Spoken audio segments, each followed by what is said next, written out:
My thanks to Carol Fisher for reading our scriptures. Our passage begins like this. From that time on, Jesus began to explain to his disciples. From that time on, from what time on? It hints to us that we need to read a few of the verses beforehand. So we go back to the passage before, Matthew 16:13-20. Now when Jesus came into the district of Caesarea Philippi, he asked his disciples, "Who do people say that the Son of Man is?" And they said, "Some say John the Baptist, but others Elijah, and still others Jeremiah or one of the prophets." Jesus said to them, "But who do you say that I am?" Simon Peter answered, "You are the Messiah, Son of the living God." And Jesus answered him, "Blessed are you, Simon, son of Jonah, for flesh and blood has not revealed this to you, but my Father in heaven. And I tell you, you are Petros, Peter, and on this Petra rock I will build my church, and the gates of Hades will not prevail against it."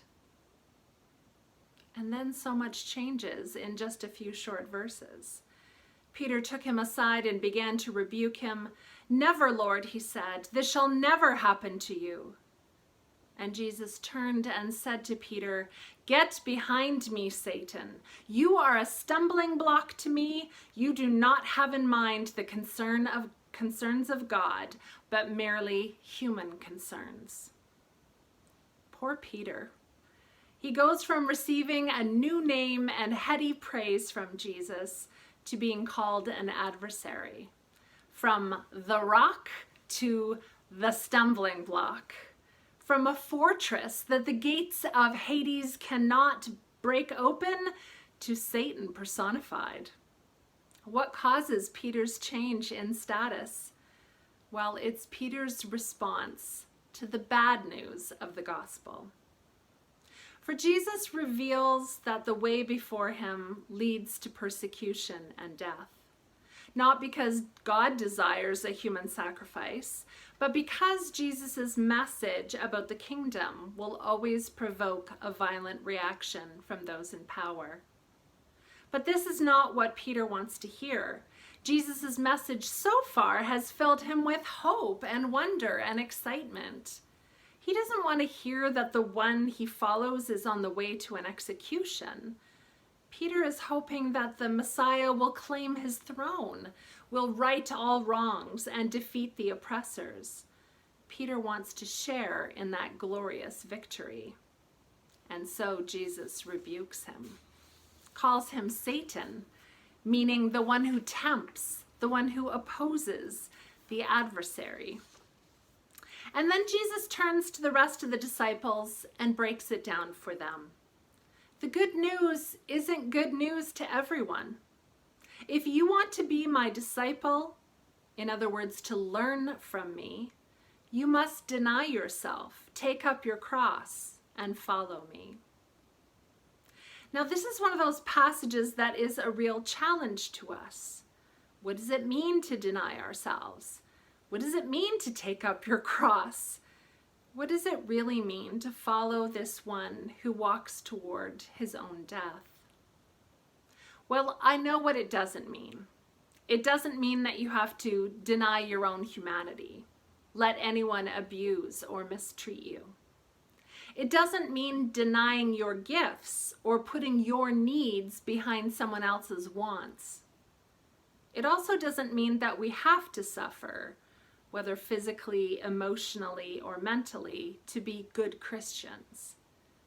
Taking up your cross does not mean putting up with pain and suffering, or seeing the sorrow in your life as something that God requires, or as payment to God towards an afterlife in bliss.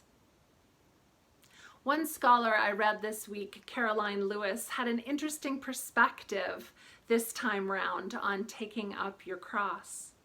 She invited us to imagine Jesus' words not as foretelling his death on a cross, but rather as a challenge to make a decision, to be at a crossroads and to make a choice. Jesus earlier had asked the disciples, "Who do you say that I am?" And Peter had gleefully responded, "You are the Messiah, the Son of the living God."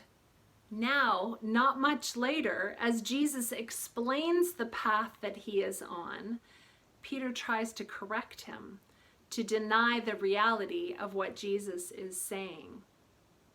And so Jesus says, "Get behind me," so that Peter can again follow and not try to lead. The disciples are at a crossroads.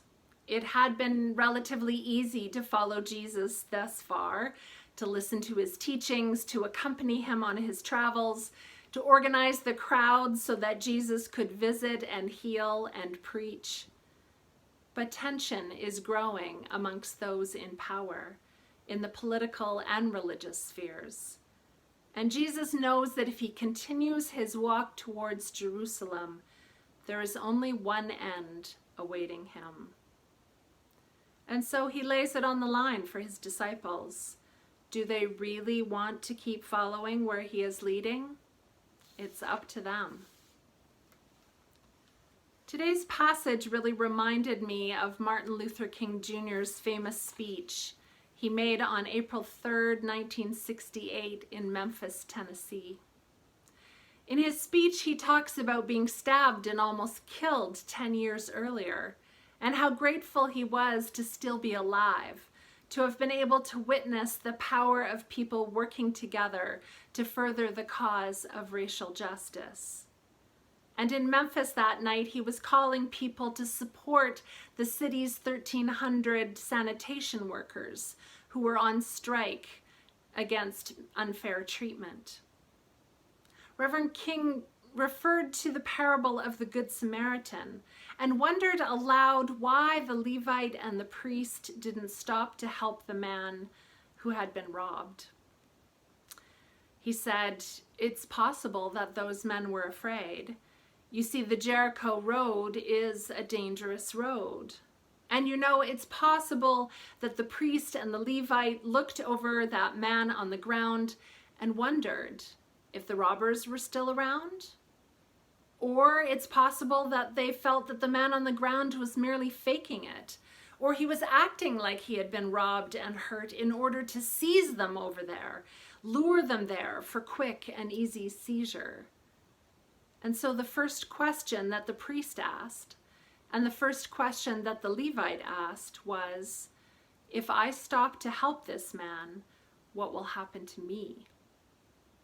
But then the Good Samaritan came by and he reversed the question. "If I do not stop to help this man, what will happen to him?" And that's the question before you tonight. Not, if I stop to help the sanitation workers, what will happen to my job? Not, if I stop to help the sanitation workers, what will happen to all the hours that I usually spend in my office every day and every week as a pastor? The question is not, if I stop to help this man in need, what will happen to me? The question is, if I do not stop to help the sanitation workers, what will happen to them? That's the question. Later in his speech, Reverend King referred to the threats that they had received and the injunctions that they were fighting. And he said, "Well, I don't know what will happen now. We've got some difficult days ahead. But it really doesn't matter with me now, because I've been to the mountaintop, and I don't mind. Like anybody, I would like to live a long life. Longevity has its place, but I'm not concerned about that now. I just want to do God's will." And he's allowed me to go up to the mountain, and I've looked over and I've seen the promised land. I may not get there with you, but I want you to know tonight that we, as a people, will get to the promised land. And I'm so happy tonight. I'm not worried about anything. I'm not fearing any man. Mine eyes have seen the glory of the coming of the Lord. Reverend King was shot and killed the very next day. Now, it's not too often that we, in our modern time and in our relatively safe existence in Canada, have to contemplate what dangers we would be willing to face in order to be faithful. There are still places in the world where just following Jesus can mean persecution and even death, but not here. But that's not to say that we aren't still challenged by Jesus, or at least we should be.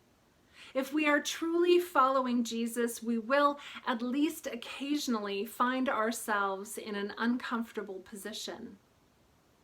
Maybe it's hovering over the purchase button as we consider the choices we are making with our money. Or perhaps it's sitting with a group of people, remember those days, wondering if we should speak up when a friend makes disparaging comments about people who don't speak English well, or who have a different culture or religion. Or maybe we have a growing sense of unease as we read another story of a Black or Indigenous person being assaulted or killed by police, or having the police called on them when they are simply jogging down the street, or bird watching in a park, or just sitting in a parked car. When the vision of the kingdom is alive in our hearts, in our minds, in our imaginations, we will become uncomfortable with the way things are, even here in Canada. We might push ourselves to learn more about homelessness and drug addiction so that we can respond with compassion to the difficult issues of tent cities and opioid overdoses. We might choose to learn more about the historical relationships with Indigenous people and begin to understand why healing and reconciliation is an effort that will take generations. We might choose to participate in a letter writing campaign or send money to organizations fighting climate change. We might get politically active and support candidates who are willing to put resources towards supporting the last and the least. Take up your cross and follow me is less about marching towards physical death and more about being willing to let go of old ways of thinking, to let ourselves be formed by Jesus' vision of the kingdom of God, where all people are valued and cherished and have enough. Taking up your cross might mean challenging your own ignorance about issues in the paper and on social media, and to learn what we can so that we can speak up for justice, for equality, and for compassion, even for those folks we don't know or understand.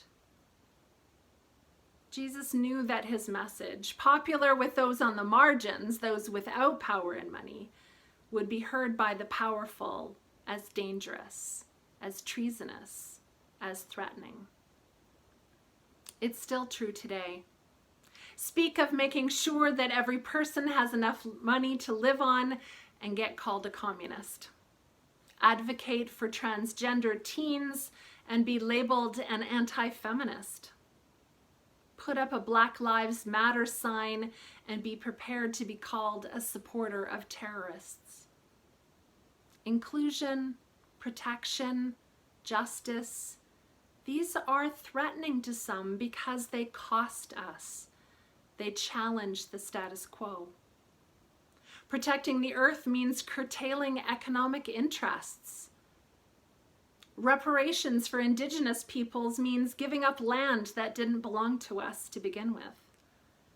Accommodations for disabled people means inconvenience and money that we might not have chosen to spend. Harm reduction for drug addicts and sex workers offends our sensibilities of what's acceptable. But Jesus reminds us that it is in losing our life that we find it. In other words, when we stop focusing on protecting our own interests and instead seek to serve, we discover joy and peace and a depth of life we might not have thought possible. When we instead seek to hold on to the status quo, to cling tightly to what we possess, to attempt to protect ourselves and our way of life at all costs, that's when we lose sight of what life has to offer. But the good news is that God is always with us. In our joy, in our fear, in our pain, in our losses, we are never alone. And when we fail to be the faithful disciples we desire to be, we are not rejected. Jesus simply says, "Get behind me. Follow me. Don't try to lead." And in his footsteps, we are reminded of our purpose: to share God's love, to seek God's justice, to offer God's grace, and to seek God's truth. To ask not, what will happen to me if I follow Jesus? But instead to ask, what will happen to my vulnerable neighbor if I don't? May we follow him closely and find our life there. Amen.